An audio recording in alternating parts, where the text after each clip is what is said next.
이번 시간에는 사회복지정책의 형성, 집행, 평가에 대해서 살펴보도록 하겠습니다. 사회복지정책의 형성 그리고 집행, 평가는 하나의 과정이지 않겠습니까? 우리가 중요한 것은 바로 사실은 형성 과정이 되겠습니다. 그래서 교재의 특성상 출제 범위가 좀 약한다 하는 내용도 모두 정리를 했습니다만은 여러분들은 그 1번에 2번 사회복지정책의 형성이란 사회복지정책이 독자적인 존재 양식을 갖춘 정책으로서 국가나 민간 조직에 출연하는 전체 과정을 말한다. 때문에 사실은 사회복지정책이라고 하는 것은 사회복지정책이 출연하는 전체의 과정을 총칭하는 말이다. 뭐 어려운 말이 아니라 정책이 등장하는 과정을 싸잡아서 사회복지정책의 형성이라고 한다라는 것이지 뭐 어떤 철학적이나 이런 그 내밀한 이런 내의가 있는 것은 아닙니다.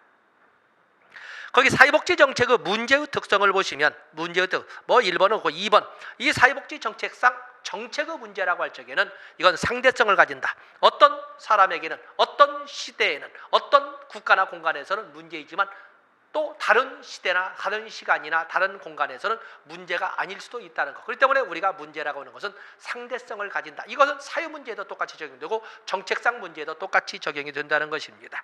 그 정도 보시면 되겠고, 그다음에 이슈란 단어가 나와 있습니다. 이슈.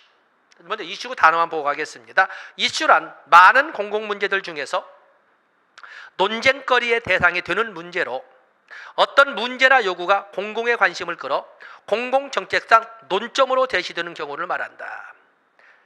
말이 어려워졌습니다. 결국에 이슈라고 하는 것은 국민들의 관심사로 떠오르는 것을 이슈라고 합니다. 그래서 공공정책상은 논점으로 제시되는 이 말은 국민들의 관심을 받게 되고 국민들의 관심을 벗어나서 정부가 관심을 갖게 되고 더 넘어서 정부가 정책의 안건으로 채택하는 것을 이슈라고, 그래서 넓은 개념으로는 정책으로 채택하는 것까지도 말하지만 사실은 이슈는 국민들이 관심을 갖게 된 것을 이슈라고 한다. 더 나아가서 정부도 관심을 갖게 되는 것을 이슈라고 한다 해서 그 범위를 좀 더 넓혀서 아니면 좁혀서 설명할 수 있습니다.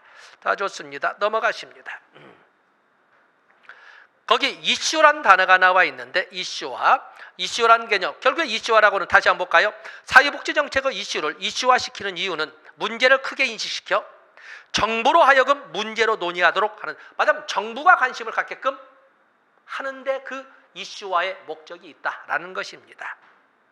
그러다 보면 이번에 이슈화는 사회복지정책의 문제를 공공 아젠다가 되게 하고 이를 다시 공공 아젠다를 정부 아젠다로 해서 정책, 의제로 선정되도록 하는데 그 목적이, 그 필요성이 있다라고 설명을 했습니다. 자, 이걸 배경 지식으로 지금 여러분이 가지고 가시면 됩니다.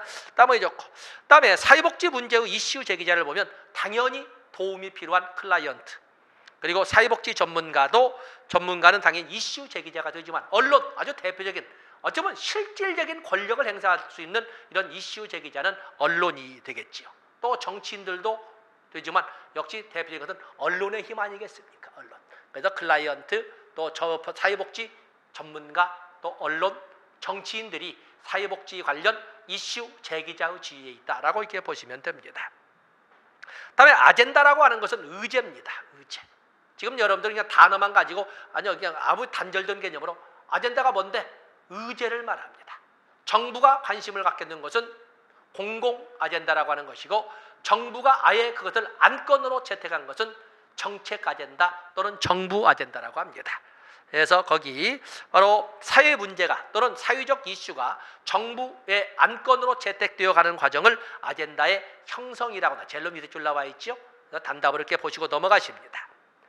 다음에 오른쪽 페이지에 보면 아젠다 형성의 참여자가 나와 있는데 공식적 참여자도 있고 비공식적 참여자도 있는데 공식적 참여자들은 거기 당연히 정부 정책을 만들고 이끌어가는 행정부지요. 대통령, 장차관, 또 국회의원, 행정관료 등, 국회의원도 있지만 행정관료 등의 이런 행정부, 또 국회의원도 있습니다. 그에 비해서 비공식 참여자는 정당이나 이익집단이나 또는 뭐 시민단체 또는 일반 국민들이 비공식적 참여자라고 할 수가 있다. 나머지 의제, 아젠다 형성의 참여자 보면 클라이언트, 복지 전문가 또는 뭐 이해 당사자, 일반 국민 등 다 이렇게 포함할 수가 있습니다. 자, 이건 단답으로 그냥 단어, 용어 정리처럼 쭉 한번 진도를 해봤습니다. 자, 별표하실 것은 바로 거기에 나오는 정책 형성의 과정입니다. 그래서 정책 형성의 과정에서 로버트 이스톤이 제시한 정책 형성의 과정을 보시면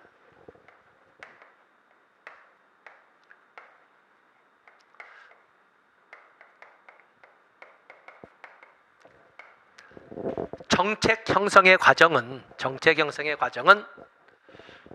누구나 똑같습니다. 자, 어떤 문제가 발생을 하면 그 문제에 대한 다양한 해결책 등을 탐구해서 최선의 해결책을 결정하는 순간 우리는 정책 결정이라 하고 그것을 집행해서 마무리 지면 종결하고 피드백하면 됩니다. 근데 문제는 우리는 이 정책 형성이 사회복지에 관련된 사회복지 정책 형성이거든요.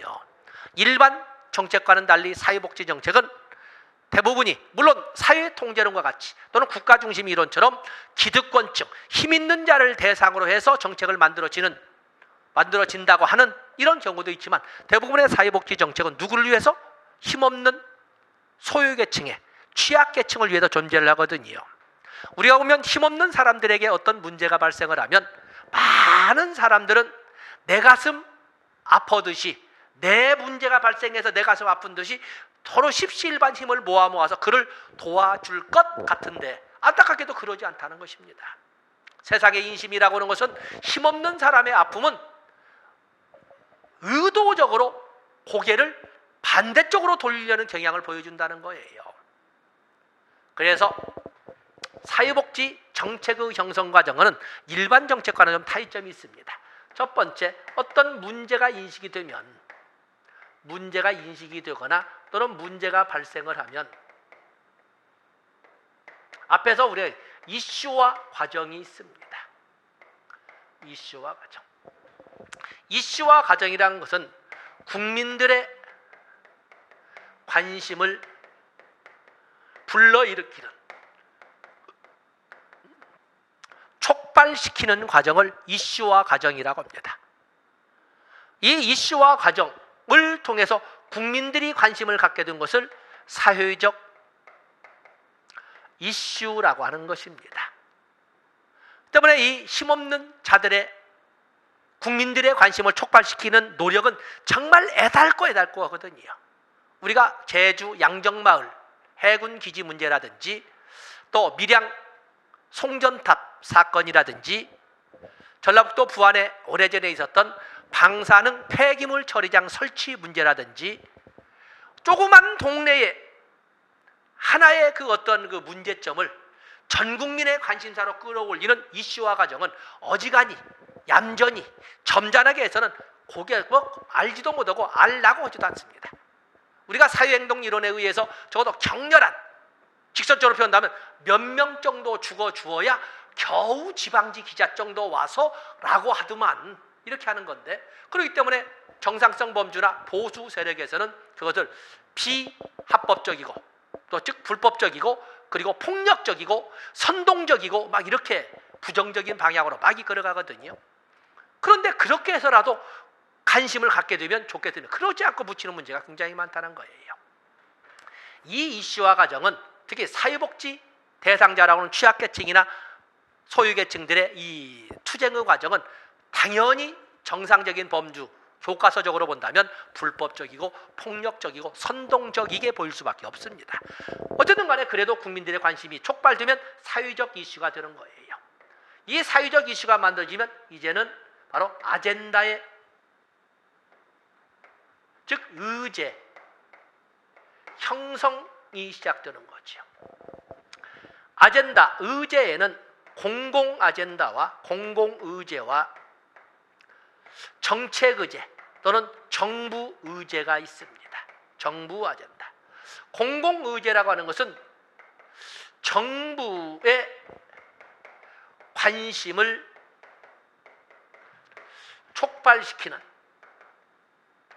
촉발시키는 이슈, 사회적 이슈를 공공의제, 공중의제라고 합니다. 또는 공공아젠다, 공중아젠다. 정부가 왜 국민들이 왜 정부는 가만히 있느냐, 이런 문제에 정부가 나서야 할 것 아니냐라고 정부의 개입을 요구하게 되는 이런 이슈를 공공아젠다, 공중아젠다. 그 중에서 정부가 안건으로 채택한 이슈를 정부 의제, 정책 의제라고 설명하고 있는 것입니다. 그래서 이제 거기 보면 차례 보면은 이러고 나면 아젠다가 형성돼도 정부가 안건으로 채택하면 그 중에 2반 바로 이 정부가 안건으로 채택한 문제에 대한 다양한 해결책을 탐색하게 되는 거죠. 다양한 탐색. 그리고 나서 정책 결정. 정책 결정은 이 중에 최선의 대안을 선택하는 과정을 정책 결정이라고 하는 거죠. 그리고 나서 집행하고 평가하는 과정으로 이루어집니다. 거기 보면 로버트 이스턴이 제시한 것도 문제 형성, 이슈화, 공공 아젠다, 정책 아젠다 해서 아젠다의 형성, 다음에 입안, 정책 결정, 집행, 평가로 이렇게 이루어지는데 바로 이런 것처럼 매달린 소외된 계층의 아픔이 현실화되기 위해는 바로 이러한 이슈화 과정과 아젠다의 형성 과정이 일반 정책 결정 과정과는 달리 포함되어 있다는 것을 알아주시면 되겠습니다. 자, 문제 형성은 좋고 페이지 넘어가 보시면 다시 사회적 이슈가 나와 있죠. 사회 문제의 성격이나 그 해결 방안에 관하여 논란이 벌어지는 부분을 사회적 이슈라고 하는데, 너무 질서적으로 온다면 국민들의 관심이 촉발시키는 과정은 이슈화 과정이고, 국민들의 관심이 촉발된 문제를 사회적 이슈라 하고, 그 중에 정부의 개입을 국민들이 정부의 개입을 요구하는 것을 바로 공중의제, 공공의제라고 하는 것입니다. 거기 보면은 공중의제란, 퍼블릭 아젠다란 일반 대중이, 다시 말해서 국민들이 정부가 해결 방안을 강구해야 한다고 공감하는 이슈를 말한다. 이것을 3번의 콥과 엘더는 체제적 의제라고도 하였다. 그 정도. 그에 비해서 정책 의제 또는 정부 의제라고 하는 것은, 정책 의제란 정부 당국이 적극적으로 검토하기로 결정한 문제를 정책 의제, 공식 의제, 정부 의제라고 한다는 말을 아래줄까지 쭉 정리를 했습니다. 그래서 조금 전에 우리가 설명했던 것을 교재로 본 거죠. 다음 페이지에 보시면 주도 집단이 나와 있습니다. 주도 집단. 거기 보면 사회복지 관련 정책을 이끌어가는 또는 의제를 결정하는 과정에 주도 세력이 누구냐를 가지고 우리가 조금까지 설명한 것은, 국민들이 어떤 문제가 발생이 될 때 그것을 전국에 있는 국민들의 관심사로 끌어올리고, 이슈화를 통해서 끌어올린 문제, 사회적 이슈를 정부가 왜 가만히 있느냐 비난을 받고, 정부가 안건으로 채택하고 그에 대한 구체적인 해결책을 강구하고, 그리고 그중에 최선의 해결책을 강구해서 정책 결정을 하는, 국민들로부터 정부 정책으로 이렇게 논의되도록 하는 하위 상다령, 이런 것을 외부 주도형이라고 합니다. 조금 지금 우리가 그린 것은 외부 주도형이에요. 그래서 거기 보면 이슈가 제기되고 사회적 이슈가 만들어지고 공중의제로 만들어지고 정부의제로 만들어지고 정책이 결정되고 이런 과정으로 이루어지는데, 바로 이것을 외부 주도형이라고 합니다. 때문에 외부 주도형 굳이 읽을 것은 없지요. 문제가 되는 것은 이제 동원형입니다. 동원형은 우리가 오랜 기간 동안에 군 정권 하에서 이루어질 적에, 우리가 흔히 독재라고 하는 것에 이럴 적에 거의 동원형을 보면, 거기 보면 2번에 정부 내 정책 결정자들에 의해서 정책 의제가 채택되는, 아래서부터 올라오는 것이 아니라 정부가 안건으로 선택한 것이 사실은 정부 내부의 정책 위반자들이 안건을 만들어서 그것을 의논해서 공공으로 하자면 그것을 국민들에게 발표하는 방식이에요. 그래서 동원 모형은 강력하기라고 좋게 표현했지만 사실은 카리스마가 있는 독재적인 정치 지도자들에 의해서 활용될 가능성보다는 활용되고는 한다 이렇게 표현할 수가 있습니다. 이건 투명성이 보장되지 못하는, 투명성이란 존재하지 않는 정부에서 만들어지지 않겠습니까? 때문에 우리가 군사 정권 하에서 이렇게 생각하는 동원형입니다.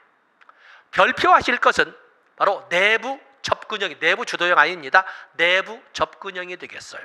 내부 접근형이라는 것은 누가 정책 결정이나 의제 형성에 주도적 역할을 하냐면, 정부 내 정책 결정자와 밀접한 관계가 있는 몇몇 세력에 의해서 의제가, 정책이 결정되어 간다는 것이 내부 접근형이 되겠어요. 우리는 전 정권에 있었던 최순실 사건을 통해서 우리가 그걸 확인해 볼 수가 있습니다. 그리고 두 번째, 정부 내 관료 집단이나 정책 결정자들에게 쉽게 결정할 수 있는 특정 외부 집단에 의해서 주도되는 과정을 내부 접근형이라고 한다. 근데 내부 접근형은 선진국에도 있고 후진국에도 있습니다. 선진국에는 우리는 그것을 노비라고 하는 것이고, 그에 비해서 후진국에서는 그것을 밀당, 최순실 음모라고 하는 거죠.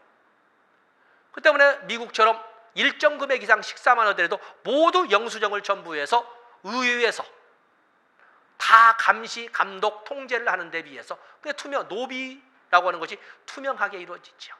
근데 우리는 그야말로 사랑방에 비계비고 누워서 자기들끼리만 속닥속닥 하듯이 이렇게 의제를 선정하고 정책을 결정하고 하는 것은, 이것은 후진국형 내부 접근형이라고 할 수가 있습니다. 페이지 넘어가 보세요. 거기 보면 공론화를 거치기를 원하지 않는, 자기들만 알아야 되니까. 우리가 평창 동계올림픽이 있을 적에 어디에 무슨 경기장이 만들어질지, 어디에 주된 건물이 쓰러질지를 누가 알았어요? 그들만 알아서 그들만 어떤 이익 또는 이해관계에서 우위를 점하고 있었던 거지요. 바로 이런 것들, 공론화를 거치지 않는다는 점에서 음모형이라고 한다, 이렇게 하고 있습니다. 그래서 거기 책에는 매스컴이 미발달한 개발 개도국이나 후진국에서 나타나지만 선진국에서도 나타납니다. 그것은 선진국에서는 로비라고 합니다. 보시고. 다음에 정책 의제 설정에 관한 이론, 의사결정론, 체계 이론, 엘리트 이론도 있지. 또 그런가 하면은 다원주의 이론. 엘리트 이론과 다원주의 이론, 엘리트는 의제는, 정책 의제는 소수 엘리트들에 의해서 주도된다는 것이고, 다원주의 이론은 다양한 이해 집단들 간의 정치적 타협을 통해서 주도된다는 거니까 그건 어렵지 않습니다. 중요한 것은 오른쪽에 있는 무의사 결정론이 있습니다. 이것도 어떤 엘리트 이론에 파생된 이론이라고 볼 수가 있는데, 왼쪽 페이지 엘리트 이론은 거기 보면 권력이 불평등하게 배분된 사회에서는 정치 권력을 소유한 엘리트 집단이 그것을 소유하지 못한 일반 대중을 지배한다고 보면서 사회복지 정책은 소수 엘리트 집단의 능력에 의해서 결정된다, 소수에 의해서 결정된다는 이론이에요. 그런데 무의사결정론도 역시 엘리트 집단이 하는데 그건 좀 방향이 다릅니다. 무의사결정론, 신엘리트 이론은 엘리트 집단이 어떤 문제는 아예 의사결정 과정에 진입하지도 못하게 하는 경우도 있더라는 거예요. 자기들이 의제를 만들고 자기들이 그것을 정책으로 결정해 가기도 하지만, 어떤 경우에는 어떤 안건에서는 아예 정책 안건으로 채택조차도 되지 못하게끔 하는 역할도 하더라. 이것을 신엘리트 이론, 무의사결정론이라고 합니다. 그래서 이번에 보시면 무의사결정론이란 엘리트 집단이 자기들의 이해나 가치에 위협이 될 가능성이 있는 문제는 여러 방법을 동원해서 아예 의제로 정책 의제로 채택되지도 못하게 하는 경우도 많더라라고 하는 것을 무의사결정론, 무의사가 아니라 무 띄어쓰고 의사결정론, 이렇게 의사결정에 아예 진입하지도 못하게 하는 경우도 있더라라는 것이 바로 무의사결정론이 되겠습니다. 신엘리트 이론이라고 합니다. 다음에 사회복지 정책의 대안의 형성 과정. 그 대안의 형성 과정이 나와 있지요. 대안의 형성 과정 보면은 그 박스에 있는 것만, 밑에는 너무 길게 적었습니다만은, 최선의 대안을 선택하는 과정에는 문제를 둘러싼 상황을 파악하는 것을 시작점으로 합니다. 당연히 문제를 파악해서 분석하고, 그리고 그 상황을 고려해서 분석 정의를 하는 것이 첫 번째 단계입니다. 그리고 나서 정책 대안이 어떤 결과를 가져올 것인가, 정책 대안이 가져올 결과에 대한 미래 예측, 그렇죠? 정책 대안에 대한 결과를 예측하고, 그리고 나서 다양한 정책 대안을 탐색하고, 그리고 정책 대안을 탐색하면서 사실은 비교는 동시에 이루어지죠. 정책 대안을 탐색하고, 정책 대안을 비교하고, 그리고 그 중에 최선의 정책 대안을 선택하는 과정으로 최선의 대안은 선택되어 간다, 이렇게 정리를 했습니다. 밑에 나오는 정책보고 역할 좋고, 페이지 넘어가 보세요. 거기 페이지를 넘어가 보시면 정책 대안의 탐색 과정이 나와 있습니다.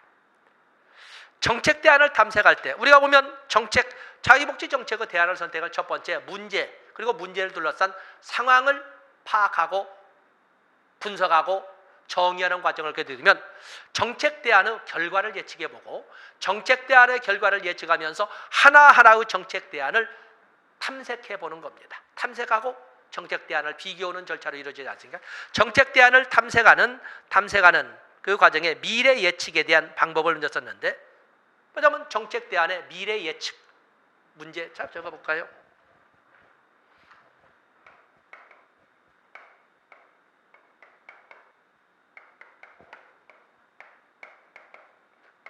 첫 번째,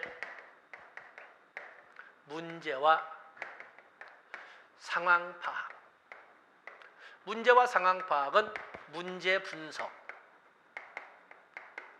및 정의라고 이렇게 정리를 했습니다. 그리고 나서 정책 대안의 미래 예측이라는 결과를 예측하는 거죠. 이건 미래 예측이죠. 그리고 정책 대안의 탐색, 다양한 해결책을 탐색해보고, 그리고 다양한 정책 대안을 비교해보고, 비교하는 거죠. 그리고 나서 정책 대안을 선택. 최선의 정책 대안을 선택하는 과정으로 이렇게 진행이 되는 겁니다. 또 정책에 대한 정책에 대한 정책 대안을 선정하는 과정은 이처럼 먼저 문제를 파악하고 정책 대안의 결과를 예측하고 정책 대안들을 탐색하면서 동시에 정책 대안들을 비교하고, 그리고 최선의 정책 대안을 선택하는 겁니다. 정책 대안의 선정의 과정에서는 바로 이런 과정인데, 거기 보시면 지금 다루고자 하는 것은 바로 미래의 예측 방법으로 유추 방법이나 경향 분석 방법, 델파의 기법, 마르코프 모형, 회귀 분석 등과 같은 방법이 있다. 좀 다른 데는 좀 깊이 들어갔다고 설명할 수가 있겠습니다만은, 유추 기법이라고 하는 것은 과거나 현재의 상황을 통해 이런 상황에서 과거에, 이런 상황에서 요즘에는 이런 과정이라면 미래에는 어떠하겠네 라고 과거나 현재의 상황을 바탕으로 해서 미래를 예측하는 방법은 유추 기법이라고 합니다. 그에 비해서 경향 분석은 추이 분석, 추세 분석이라고 하는데, 여기는 시간의 흐름에 따라 어떤 보이는가에 초점을 두는 예측. 시간의 흐름에 따라 어떤 변화를 보인다면 나중에 결국에 시간이 흐르면 어떠하게 변하겠네 라는 방식으로 시간의 흐름에 따른 변화로 미래를 예측하는 방법은 추이 분석, 추세 분석, 경향 분석이라고 합니다. 그다음에 델파이 기법이라고 하는 것은, 델파이 기법은 어떠한 자료나 어떠한 알려진 바가 전혀 없을 때 전문가, 익명성이 보장되는 전문가들에게 반복되는 질의응답을 통해서 미래를 예측해 보는 방법은 델파이 기법, 전문가 합의법이라고 합니다. 그에 비해서 마르코프 모형이라고 하는 것은, 거기에 보는 것은 어떤 상황이 시간의 변화에 따라, 어떤 상황이 시간의 변화에 따라 일정한 확률로 이렇게 변해간다면 그걸 바탕으로 해서 미래를 예측하는 방법은 마르코프 기법이라고 합니다. 확률적 정보를 이용하는 방법입니다. 그 외에도 회귀 분석, 독립변수와 종속변수의 인과관계에 따른 선형적 관계식을 이용해서 미래를 분석하는, 즉 미래는 종속변수를 그냥 종속변수의 모습을 유추해보는, 추정해보는 그 비법은 바로 회귀 분석이라고 하는 것입니다. 그래서 그 정도 보시고, 다음에 오른쪽 페이지에 보시면 대안의 선택 기준에는 크게 타당성과 실행 가능성을 다루는데, 실행 가능성에는 그게 의견의 합의는 볼 수 있겠냐? 라고 하는 정치적 실행 가능성, 의견의 합치를 볼 수 있다. 그래서 그 대안을 현실화시켜가는데 재원은 준비되겠냐? 라고 하는 경제적 실행 가능성, 또 그런가 하면 현실적인 기술적 실행 가능성, 또 그런가 하면 윤리적, 사회윤리적 실행 가능성 등으로 결국에 대안의 선택 기준에는 타당도, 알아볼 것을 제대로 알아봤느냐 라고 하는 진실성, 이런 타당도도 있지만 실행 가능성으로 정치적 실행 가능성, 경제적 실행 가능성, 기술적 실행 가능성, 그리고 윤리적 실행 가능성을 들어볼 수가 있는 것입니다. 다음에 이렇게 문제와 상황을 파악하고 정책 대안의 미래를 예측해보고, 그리고 나면 바로 정책 대안을 탐색해보고 그리고 정책 대안을 비교하게 되는데 정책 대안을 비교하는 방법에는 거기에 보는 것은 비용 효과 분석이나 비용 편익 분석 양자는 비교해 주셔야 되겠지요. 비용 효과 분석은 투입은 화폐적 가치로 변환시킬 수 있지만 그 산출물은 화폐적 가치로 변환시킬 수 없을 때 쓰는 것은 비용 효과 분석이고 비용 편익 분석이라고 하는 것은 투입과 산출을 모두 화폐적 가치로 변환시켜서 비교해 볼 수 있는 것은 비용 편익 분석이 되겠습니다. 그래서 거기에 보면 비용 편익 분석은 둘째 줄, 2번의 둘째 줄, 프로그램 비용은 물론 성취 효과까지, 투입은 물론 산출까지도 모두 화폐 가치로 표현할 수 있는 경우에만 사용 가능하다. 일명 투자 효과 분석이라고도 하며 공공사업 평가에서 많이 사용된다. 그런가 하면 정책 대안에 대한 비교 방법으로서는 또한 거기에 대기행렬 모형도 있습니다. 대기행렬 두째 줄 된 줄서기 분석 기법이라고 하는데 고객이 기다리는 시간을 줄이기 위해 적절한 수의 인원이나 시설을 투자할 때 사용하는 방법에는 대기행렬 분석이 있다. 그 외에도 시뮬레이션 기법, 모의 실험 기법이 있고 또 그러면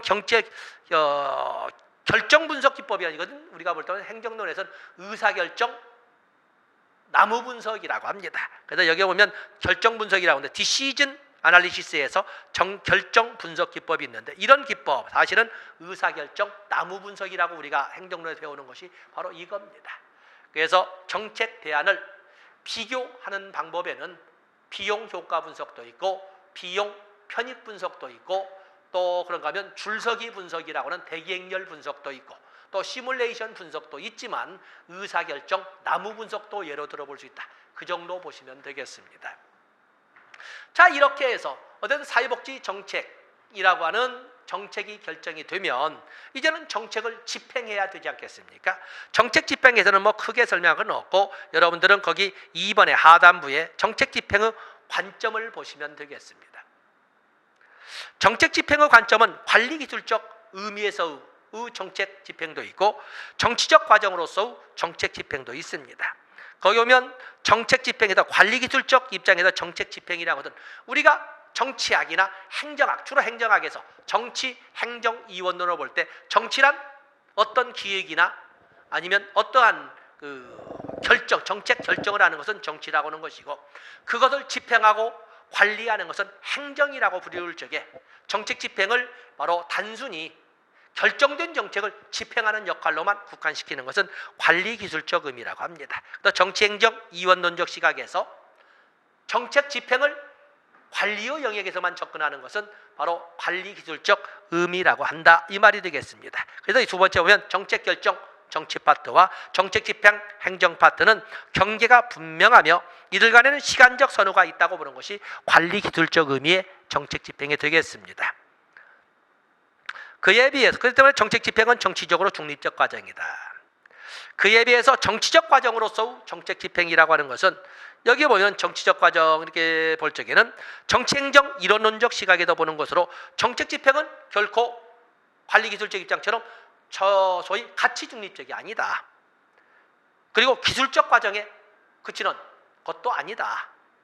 그래서 정책 집행 과정은 페이지 넘어가 다음 페이지 보세요. 오른쪽 페이지 보시면 정책 집행 과정은 여러 참여자들 사이의 상호작용이다. 여러 세력 관계를 반영해 주는 과정이다. 그런 점에서 정치적 과정으로 봐야 된다. 가치 지향적 과정으로 봐야 된다는 것이 정치적 과정으로서 정책 집행이 되겠습니다. 그래서 3번에 보시면 사회복지 정책의 집행은 사회복지 정책이 재분배 정책에 속하는 것이어서 정치적 성격을 결코 부정할 수가 없다라고 이렇게 설명을 했습니다. 자, 이렇게 정책이 결정되고 정책이 집행되고 그러면 이제는 평가를 해야 되지 않겠습니까? 그래서 평가란 것이 쭉 나와 있습니다. 평가라고 하는 것은 궁극적 목적은 사실은 개선에 있습니다. 개선. 거기 보면 사회복지 정책에서 1번에 2번 정책평가의 목적은 평가 대상 정책의 개선을 위한 정보를 제공하고 개선을 위한 정보를 제공한다는 것은 피드백을 한다는 겁니다. 관련 이익진단들에 대한 설득력 있는 자료를 마련하며 새로운 정책 대안 개발을 위한 기초 자료를 제시하고 이론 발전에 기여하는 데 있다. 이렇게 설명할 수가 있습니다. 자, 여러분들이 체크할 것은 정책평가의 필요성입니다. 거기에다가 A급은 아니지만 정책평가의 필요성을 여러분들이 정리해 주시면 되겠어요. 자, 정책평가의 필요성 그러면 시대적 상황의 변화에 맞추기 위해서 시행한 정책이 시대적 상황 변화에 맞춰졌었는가? 만약에 맞춰지지 않았다는 부정적 관료가 있다면 바로 시대적 상황 변화에 맞추어서 정책 집행을 수행해야 되는 거거든요. 그래서 정책에 대한 평가는 시대적 상황의 변화를 고려했는지 안 했는지를 알아보기 위해서.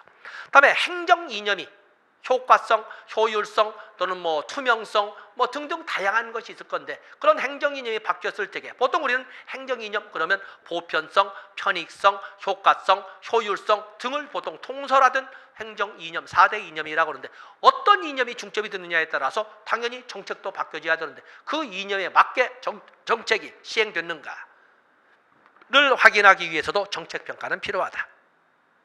또 시대에 따라서 시민의 의식과 욕구 수준도 바뀌게 되는데 바로 사회복지 정책이 시민의 의식 변화에 같이 부합되었었는가를 알아보기 위해서. 또 그러면 정부활동의 경제성과 효율성을 확인하기 위해서.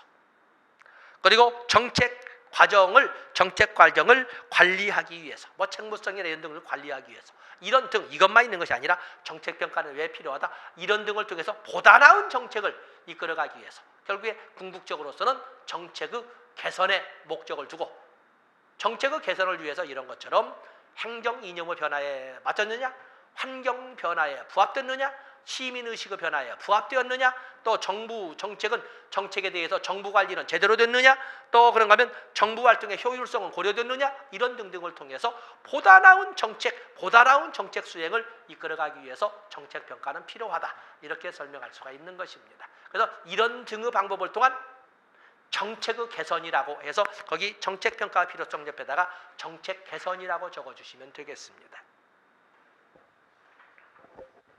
자, 페이지를 넘어가 보시죠. 정책평가의 성격을 보시면 정책평가는 써먹기 위해서 합니다. 보다 나은 정책을 수립하고 보다 나은 정책 실행을 위해서, 집행을 위해서 정책평가는 필요하다. 실용성을 강조를 합니다. 그리고 정책평가를 위해서는 당연히 전문적 영역인 통계학적 기법과 같은 테크니컬한 기술적 성격도 필요로 하고 또 정책평가는 정책마다 각각의 사례에 따라서 정책이 나오기 때문에 개별성, 거기다는 체크를 하셔야 됩니다. 그래서 정책평가는 개별 사례적 성격이 있다. 그래도 종합학문적 성격, 가치 지향적 성격, 다양한 이해관계가 반영된다는 정치적 성격도 있지만 다른 건 다 알 수 있습니다. 그래서 1번의 실용적 성격과 3번의 개별 사례적 성격 정도 이렇게 정리해 주시면 되고 나머지는 당연히 정책이니까 정치적 성격도, 기술적 성격도, 가치 지향적 성격도 있다는 걸 알아주시면 됩니다. 다음에 정책평가의 기준이 이렇게 나와 있는데 정책평가의 기준이 이것만 있겠습니까마는 정책평가의 기준에는 효과성, 효율성, 형평성, 반응성, 비용 효용성 등등이 예로 들어볼 수 있다는 것이 이것만 있다는 것은 아닙니다. 자, 여러분들이 교재를 보면서 효과성이란 뭐예요? 수행한 정책이 설정한 목적을 얼만큼 달성했는 목적 달성도로 산출을 표시하는 것은 바로 효과성입니다. 효율성이라고 하는 것은 모두 양적 개념으로 변환하는 것으로서 효율성은 투자 비용 대비 산출의 비율로 평가하는 것은 평가할 때 쓰는 기준은 효율성 기준이라고 합니다. 형평성 기준이라고 하는 이미 단어를 알겠지만 얼마나 클라이언트에 대하여 치우침이 없었느냐, 얼마나 평등 가치가 구현되었느냐 를 따지는 것은 형평성. 이때 형평성은 절대적 평등은 아니고 상대적 평등이 되겠지만 어쨌든 그래도 소유된 계층에 얼마나 배려가 넉넉히 됐느냐를 따지는 것은 형평성이 되겠어요. 그래서 정부의 각종 서비스 혜택을 누리지 못한 소유 계층에 대하여 행정 서비스를 제공함으로써 사회적 공정성과 공평성을 개해한다는 개념이자 평가 기준을 형평성이라고 한다. 특히 형평성과 같은 경우에는 누리지 못할 기회를 다른 사람은 다 누리는데 누리지 못하는 기회, 그 기회도 누릴 수 있도록 해주는, 특히 우리가 보면 사회복지 정책의 급여에서 기회와 같은 것이 바로 그런 거 아니겠습니까? 형평성. 그다음에 반응성은 민감성, 적합성, 거기 적합성, 민감성, 이 반응성 기준이라고 하는 것은 정책평가에서 반응성 기준이라고 하는 것은 정책 집행의 결과 그 대상 집단들이 얼마나 만족했는지를 평가할 때 사용하는 기준, 얼마나 클라이언트의 욕구를 잘 충족시켰는가를 알아보는 기준은 바로 여기 나오는 반응성 또는 적합성 또는 민감성이라고 설명하고 또 만족성이라고도 하지 않겠습니까? 그래서 비용 효용성은 투입은 화폐적 가치로 변환시킬 수 있지만 산출은 화폐적 가치로 변환시킬 수 없을 때 사용하는 평가 기준으로 비용 효과 분석이 있고, 투입과 산출 모두를 화폐적 가치로 변환시킬 수 있을 때 사용하는 평가 기준으로서는 비용 편익 분석이 있다. 비용 효과 분석은 단기적 분석에 사용하고 비용 편익 분석은 장기적 분석에서 사용할 수 있다라고 이렇게 전문적으로 임상하는 것처럼 설명하지 못하면 그걸 알아주시면 되겠습니다. 다음에 우리가 평가의 종류, 이제 곧잘 나오는 바로 이 평가의 유형이 되겠는데,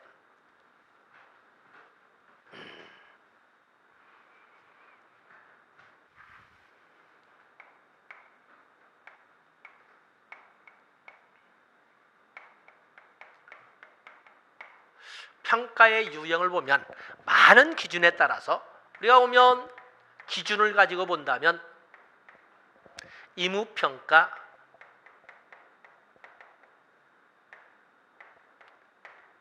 상대평가,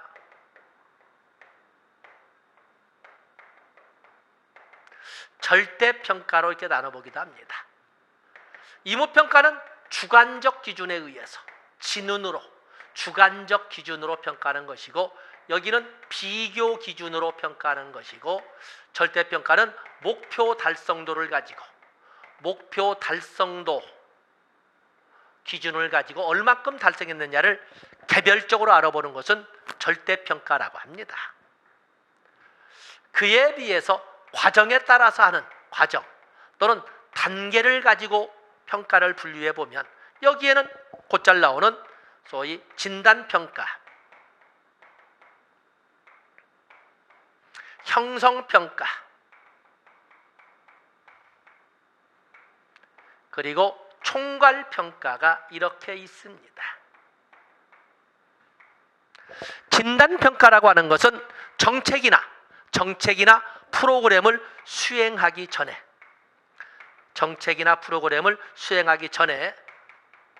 사전 전략을 수립할 목적으로 하는 평가는 진단평가입니다. 보통 우리가 지역복지론에서 이렇게 볼 적에 욕구사정, 지역사회나 지역 주민들이 무엇을 얼만큼 언제 어떻게 필요한지를 알아보는 사전 조사 과정을 바로 욕구사정과 그를 위한 자료 수집 과정이라고 하지 않습니까? 바로 그것을 우리가 진단평가라고 할 수가 있습니다. 그에 비해서 형성평가는 프로그램이나 정책을 수행 중에 수시로 평가하되 그 자리에서 부족한 점이 있으면 보충하고 잘못되는 고쳐가는 즉각 피드백을 이끌어가는 것이 형성평가. 그걸 과정평가라고도 하고 형성평가와 과정평가 차이를 두어서 구별하기도 하지만 보통 형성평가, 과정평가, 과정 중에 총괄평가는 정책이나 프로그램이 수행되고 난 후에 수행 후에 목표 달성도도 알아보고 또 비교도 하고 또 그럼 피드백도 하고 해서 개선을 도모해가는 이런 것은 총괄평가가 되겠어요. 우리에게 주로 출제가 되는 형성평가와 바로 총괄평가의 비교를 통해서 이렇게 주로 출제가 되지 않았습니까? 가장 잘. 다음에 초점을 어디다 주느냐를 가지고 앞에서도 다뤘지만 초점을 어디다 주느냐를 가지고 효과성 평가, 목표 달성도, 효율성 평가, 투입 대비 산출, 또 그런가 하면 형평성 평가, 공정성의 정도, 또 반응성의 평가, 적합성이나 민감성이란 반응성의 정도, 뭐 등등등, 비용 효과 분석, 비용 편익 분석 또는 품질, 서비스의 품질 등 다양한 데 어디에 초점을 두고 평가하느냐를 가지고 이렇게 할 수가 있는데 페이지를 넘어가 보세요. 거기 보시면 평가의 종류에서 노력평가, 효과성평가, 효율성평가, 영양평가, 품질평가, 과정평가, 형성평가 등으로 어디에 초점을 두고 평가하느냐를 가지고 이렇게 나눠볼 수 있다는 거예요. 그 외에도 위에 보시면 누가 평가를 했느냐를 가지고 업무 담당자가, 정책 수행자가 직접 했다면 자체평가, 정책 수행자가 속해 있는 회사나 내부 부서에 했다면 내부평가, 외부 전문가를 초빙해 했다면 외부평가라고 하는 것입니다. 그런가 하면 단답으로 다시 앞 페이지로 넘어가 보면 제일 밑에 줄에 거기에 보면 평가 자체에 대한 평가도 있는데 평가 자체에 대한 평가는 메타평가라고 표현을 합니다. 이런 것처럼 평가의 유형을 가지고 이런 정도 나오는, 그 중에 가장 잘 나온 것은 과정평가라고도 불리우는 형성평가와 총괄평가의 비교가 가장 출제가 많이 되었었다라고 우리가 이렇게 정리할 수가 있는 것입니다. 자, 이렇게 해서 이번 시간에는 바로 사회복지 정책의 형성, 집행, 평가, 그렇죠? 형성, 집행, 평가까지를 하나의 묶음으로 해서 진행을 해봤습니다. 이 시간 여기까지 하고 다음 시간에 출제 비중이 가장 높다고 할 수 있는 사회복지 정책 분석으로 넘어가도록 하겠습니다. 고맙습니다.